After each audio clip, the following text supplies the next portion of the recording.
ઉપલેટાના ગઢાળા ગામે બિસ્માર કોઝવેને લઈને રોષ જોવા મળી રહ્યો છે। કોંગ્રેસ અને ગ્રામજનોએ નોંધાવ્યો અનોખો વિરોધ। શ્રી રામ નામ લખેલા પથ્થરો નદીમાં મૂક્યા। ભગવાન રામને લંકા જવા પથ્થરથી પુલ બનાવ્યો। ગ્રામજનોએ રામ નામની ધૂન બોલાવીને વિરોધ નોંધાવ્યો હતો। ગઢાળામાં મોજ નદીના કોઝવે પર મસ્ત મોટા ગાબડા પડ્યા છે અને અનોખો વિરોધ ગ્રામજનો દ્વારા કરવામાં આવ્યો।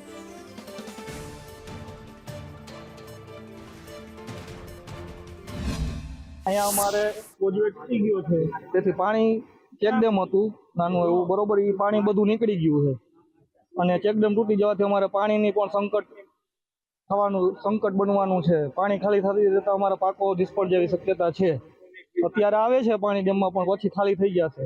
બીજા નંબરમાં કે અમારે અહીંયા ગઢાળા ગામ છે, ગઢાળા ગામના માણસો ગઈઢા બુઢા અને જુવાન અથવા ગમે એ બધા પૂરમાં જો તણાઈ જશે કે કંઈ પણ થશે તેની જવાબદારી કોની? આ ઉપલેટા તાલુકાનું અમારું આ વિસ્તારનું ગામ ગઢાળા ગામ અને બીજા 4-5 ગામો માટે જવા માટે એકમાત્ર કોઝવે અને કમ ચેકડેમ સાથેનો આ કોઝવે આ ચોમાસાના ભારે વરસાદને કારણે તૂટી ગયો છે।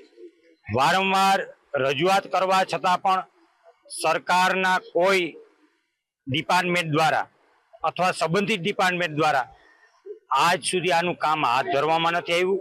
આ વખતે ચોમાસામાં પૂર આવવાને કારણે પુલ તૂટી ગયો છે। આ વખતે જ નહીં, દર વખતે આ પુલ તૂટી જાય છે અને સરકાર આગળ થીગડા કરી અને પુલ ચાલુ કરે છે અને ફરીથી પુલ તૂટી જાય છે। આ અંગે અવારનવાર રજૂઆતો થાય છે। આજથી 5 વર્ષ પહેલા જ્યારે કોંગ્રેસના ધારાસભ્ય લલિતભાઈ વસોઈ હતા ત્યારે ઉપલેટાના ગઢાળાનો આ પુલ અને ભાંખનો જે મોજ નદી ઉપરનો ભાંખ જવાનો રસ્તો છે, બંને પુલો લાખો રૂપિયાના ખર્ચે મંજૂર કરાવ્યા છે।